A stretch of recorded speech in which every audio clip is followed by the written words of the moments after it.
Hello बच्चों, कैसे हैं आप? आई होप अच्छे हैं। तो आज हम स्टार्ट करेंगे डेप्रीशिएशन। ओके, तो डेप्रीशिएशन का चैप्टर हमें पढ़ना है। चलिए स्टार्ट करते हैं।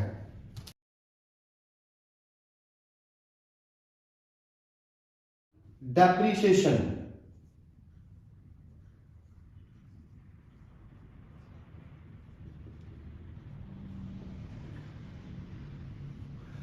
सबसे पहली बात आती है कि ये डेप्रीशिएशन है क्या। डेप्रीशिएशन है हमारा fall in value of asset. मैं पहले थोड़ा बताता हूं।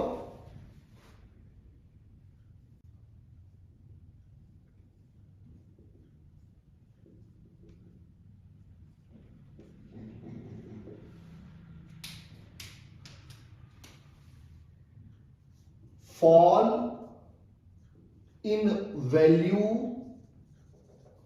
Of asset by the time or use by the wear and tear। जब कोई असेट हम खरीदते हैं तो सदा उसकी वैल्यू एक ही नहीं रहती। आप देखते हैं कि वो वैल्यू धीरे धीरे समय के अनुसार जैसे जैसे हम यूज करते हैं, यूज करने के अनुसार उसकी वैल्यू जो ना धीरे धीरे गिरती चली जाती है। तो जो वैल्यू डिक्रीज होती है, जो वैल्यू कम होती है, उसे हम डेप्रिसिएशन कहते हैं। जैसे सपोज कर लीजिए कि हमने ना एक कार खरीदी, एक हमने कार खरीदी और उस कार की जो कीमत है वो 10 लाख रुपए है ना। अब ये 10 लाख रुपए है तो अब इस कार को हम यूज तो करेंगे भाई, खरीदी ही इसलिए है। तो कई बार डेप्रिसिएशन के रेट्स दे देता है 10% या फिर कुछ वैल्यू निकालने के फॉर्मूला, वो अभी मैं आपको बताता हूं। तो लेट कीजिए, सपोज कीजिए कि हमने इस पे डेप्रिसिएशन जो चार्ज हो रहा है वो चार्ज हो रहा है 1 लाख रुपीज पर ईयर। तो अब हमने इसमें से लेस किया डेप्रिसिएशन, तो डेप्रिसिएशन लेस हो गया 1 लाख रुपीज। अब 1 लाख रुपीज डेप्रिसिएशन चार्ज करने के बाद ये हमारा जो बच गया, जो हमारा वैल्यू बची वो बची 9 लाख। फिर नेक्स्ट ईयर हमने फिर चार्ज कर दिया, फिर से चार्ज कर दिया डेप्रिसिएशन 1 लाख। तो इस तरह से ये डेप्रिसिएशन की जो वैल्यू है वो हर साल हमारी एसेट की वैल्यू को कम करती जाएगी। तो ये जो 1 लाख है ये डेप्रिसिएशन है। तो डेप्रिसिएशन की वजह से हमारी एसेट की वैल्यू डाउन होती चली जाएगी। आप असेट को यूज करेंगे, धीरे धीरे असेट की वैल्यू डाउन होती जाएगी और जो वैल्यू डाउन होगी उसको डेप्रिसिएशन कहेंगे। चलिए, ये तो आपको समझ में आ गया होगा कि डेप्रिसिएशन होता क्या है। अब हम बात करते हैं कि इसके मेथड्स क्या क्या हो सकते हैं। इसके 2 मेथड हैं आपके सिलेबस में जो हम अभी पढ़ेंगे। 2 मेथड, उन दोनों मेथड को कौन कौन से है वो मेथड। तो नंबर वन है आपका स्ट्रेट लाइन मेथड, और इसको SLM भी बोलते हैं, SLM स्ट्रेट लाइन मेथड। तो शॉर्ट में SLM। दूसरा इसी मेथड का दूसरा नाम, आजकल तो 2-2, 3-3 नाम का फैशन है ना, तो ये ओरिजिनल कॉस्ट मेथड, और एक तीसरा है फिक्स्ड कॉस्ट मेथड। तो ये जो 3 नाम है ये एक ही मेथड के नाम है।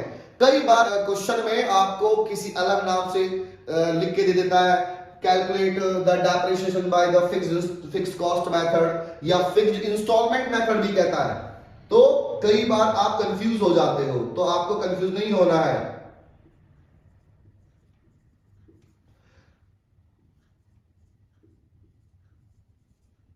ठीक है, फिक्स कॉस्ट मेथड या फिक्स इंस्टॉलमेंट भी कह देता है। तो अब एक दूसरा मेथड होता है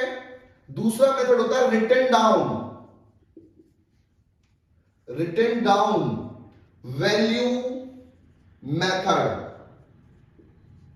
और इस रिटन डाउन वैल्यू मेथड को WDV इस नाम से भी शॉर्ट में बोला जाता है। और इसके भी कई नाम है। इसका है दूसरा नाम है डिमिनिशिंग बैलेंस मेथड, एक है रिड्यूसिंग बैलेंस मेथड, और इन तीनों नामों से इसको पुकारा जाता है। तो अभी हम जो पहले पढ़ेंगे वो हम पहले पढ़ते हैं ये वाला मेथड, ठीक है। तो स्ट्रेट लाइन मेथड, इसको मेनली स्ट्रेट लाइन मेथड के नाम से पुकारा जाता है। तो हम पहले स्ट्रेट लाइन मेथड पढ़ेंगे।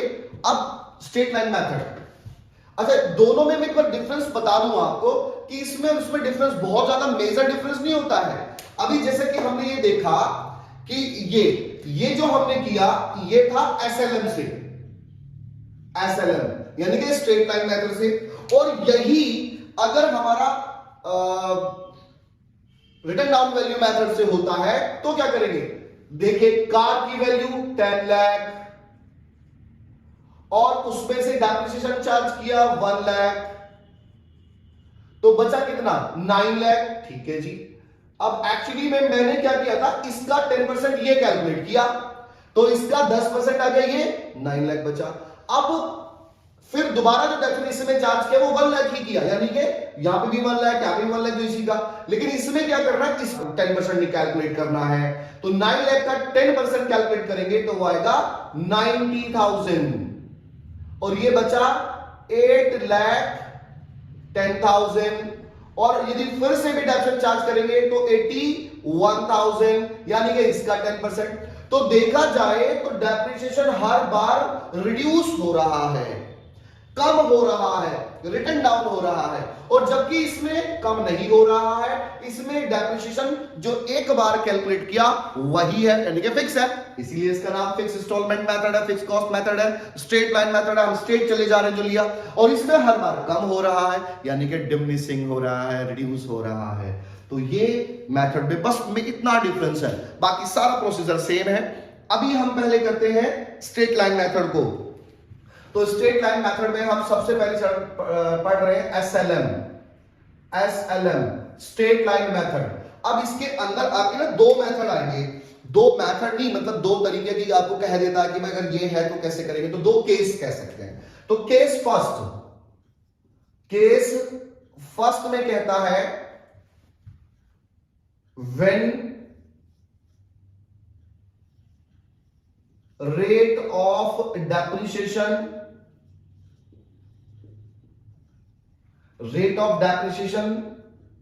is not given, जब हमें रेट ऑफ डेप्रिसिएशन गिवन नहीं होता है।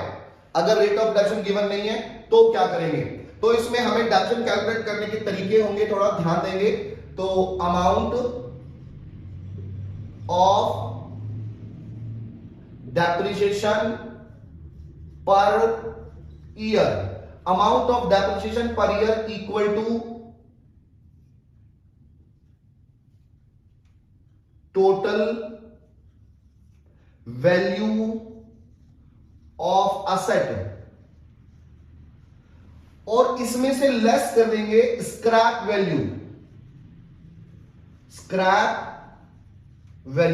स्क्रैप वैल्यू क्या होती है, जब हम किसी भी असेट्स को यूज करते हैं, यूज करते करते उसका पूरा टाइम हो जाता है। सपोज कि एक असेट जो है वो 10 लाख रुपए की है और वो 10 ही साल चलेगी, तो अब 10 साल चलने के बाद ऐसा तो है नहीं उसकी वैल्यू 0 हो जाएगी, तो कुछ तो वैल्यू बचेगी, ऐसी बचेगी अब यूजेबल नहीं है, कबाड़ी को बेचना पड़ेगा। तो जिस वैल्यू पर हम उसे कबाड़ी को बेचेंगे वो वैल्यू हमारी स्क्रैप वैल्यू होती है। स्क्रैप वैल्यू कह सकते हैं, साल्वेज वैल्यू भी कह सकते हैं, इसको हम साल्वेज भी कहते हैं, साल्वेज वैल्यू। अच्छा, टोटल वैल्यू ऑफ असेट क्या होगी, जब हम किसी असेट को खरीदते हैं तो कई बार उसको इंस्टॉल भी कराना पड़ता है। मशीनरी खरीदी, आते ही काम नहीं करेगा, पहले उसको इंस्टॉल कराना पड़ेगा, ठीक ठाक से उस पोजीशन में लाना पड़ेगा कि वो काम कर सके, रास्ते में फ्रेट वगैरह भी लगेगा, लोडिंग अनलोडिंग का, तो वो सब उसमें जोड़ देंगे तभी टोटल वैल्यू ऑफ असेट आएगी। Upon estimated estimated life of asset, total value of assets minus scrap value या साल्वेज वैल्यू एक ही बात है, अपॉन एस्टिमेट। अब देखो इसको थोड़ा मैं प्रूव करके दिखाता हूं, कुछ वैल्यू ले लेते हैं जो अभी इजीली समझ में आएगा। जैसे हमारी जो टोटल वैल्यू ऑफ असेट है, हमने एक जो मशीनरी खरीद ली, एक मशीनरी बिजनेस के अंदर, तो 4,60,000 रुपीज की तो मशीनरी खरीदी हमने, और इस मशीनरी पर फिर मैंने 40,000 का खर्चा कर दिया इसको इंस्टॉल कराने में, बाजार से लाने में, तो ये तो इसकी टोटल वैल्यू हो गई, ये हुई इसकी टोटल वैल्यू। अब इसमें से माइनस करता हूं स्क्रैप वैल्यू, स्क्रैप वैल्यू है ये 50,000, यानी कि इस मशीन को मैं 10 साल चलाऊंगा और 10 साल चलाने के बाद ये 50,000 की कबाड़ी को बिक जाएगी। ठीक है, तो अब इससे डेप्शन कैसे निकालेंगे, मैंने फॉर्मूला वैल्यू पुट कर दी, इससे हमने क्या किया, ये 5 लाख में से माइनस किया तो ये आ गया 4,50,000 रुपीज, और डिवाइड बाय 10 इयर्स, तो ये amount of depreciation per year आ गया 45,000 रुपए। ठीक है, ये 45,000 रुपए की वैल्यू डेप्रिसिएशन की, जो हर साल डेप्रिसिएशन चार्ज किया जाएगा। एक बात, दूसरा, एक हमसे क्वेश्चन के स्टार्टिंग के क्वेश्चन में पूछेगा आपसे कि अगर आपने ये तो निकाल लिया, ये तो कैलकुलेट कर लिया, अब आप हमें बताइए ये कितना परसेंट है, यानी कि rate of depreciation per year, तो वो भी मैं कैलकुलेट कर रहा हूं। Rate of depreciation per year, तो rate of depreciation per year का फॉर्मूला है अमाउंट, जो अभी हमने कैलकुलेट किया, amount of depreciation per year upon total value of asset और इनटू 100। अब चलो इसको भी यूज करके देखते हैं, तो इसके लिए भी कुछ वैल्यू ले लेते हैं, तो इसी वैल्यू को ले लेते हैं। अभी हमने कैलकुलेट किया 45,000 का डेप्रिसिएशन है, amount of depreciation per year आया 45,000 upon total value of asset, क्या टोटल वैल्यू ऑफ असेट तो ये है, तो ये वैल्यू क्या है हमारी 5 लाख, तो 5 लाख से मैंने इसको डिवाइड किया और इनटू 100 किया, तो देखिए ये कैलकुलेट करके आया, इससे मैंने ये कट कर दिया, 2 जीरो, 1 2 3 1 2 3 जीरो कट कर दिया, 5 से मैंने इसको कट किया, ये 9 टाइम्स आ गया, यानी कि 9% हमारा रेट ऑफ डेप्रिसिएशन आ गया। ओके, तो इसी टॉपिक पे जब अगर आप अभी बुक से क्वेश्चन जब स्टार्ट करेंगे, तो इसी टॉपिक पे ना आपको कम से कम स्टार्टिंग के 4-5 क्वेश्चन मिल जाएंगे, जिसमें amount of depreciation per year आपको दिया नहीं होगा, कैलकुलेट करेगा, रेट ऑफ डेप्रिसिएशन नहीं दिया होगा आपको, तब कैलकुलेट करना पड़ेगा। अब एक बात आती है कि केस सेकंड क्या है। केस सेकंड में कहता है कि हमने आपको रेट ऑफ डेप्रिसिएशन दिया है, when rate of depreciation is given. अब गिवन होता है कई बार 10%, 15%, 20%, 5%, ये आपको क्वेश्चन में गिवन होगा, तो तब हम कैसे कैलकुलेट करेंगे अमाउंट ऑफ डेप्रिसिएशन, तो इसमें फॉर्मूला निकालेंगे, amount of depreciation per year, वहां पे वही टोटल वैल्यू ऑफ असेट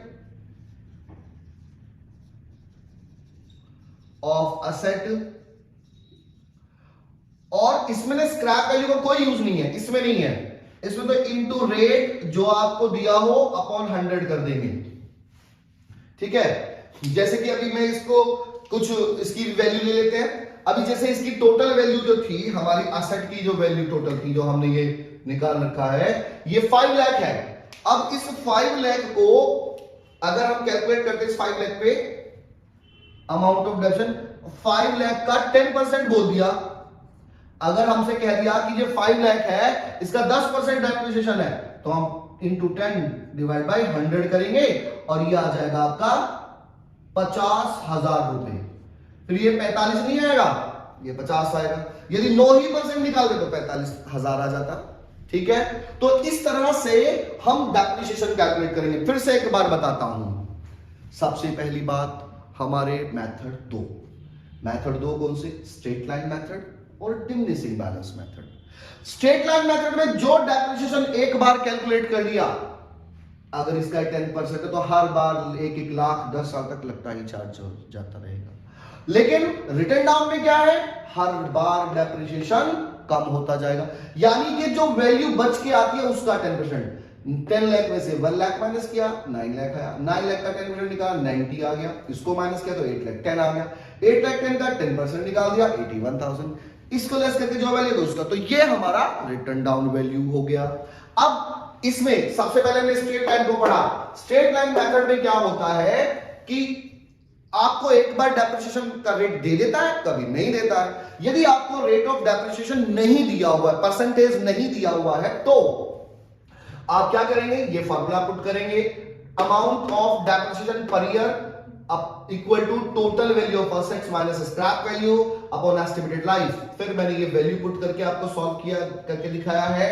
और इसी तरह से फिर इसका एक मेथड, इसका एक पॉइंट और पूछता है आपसे। दूसरा पॉइंट है rate of depreciation per year. अगर रेट है तो रेट बताओ कितना है भाई, ये तो निकाल लिया, रेट निकाल के बताओ। फिर हमने रेट निकाल के बताया, ये 9% आया। दूसरा केस आता है इसमें कि जब रेट ऑफ डेप्रिसिएशन गिवन है तो फिर तो प्रॉब्लम ही नहीं है, फिर ये फॉर्मूला की कोई जरूरत नहीं है, फिर तो सिंपली जो दिया है उसका परसेंटेज निकाल दीजिए। ओके, चलिए, तो आई थिंक ये तो तुम्हें समझ में आ ही गया होगा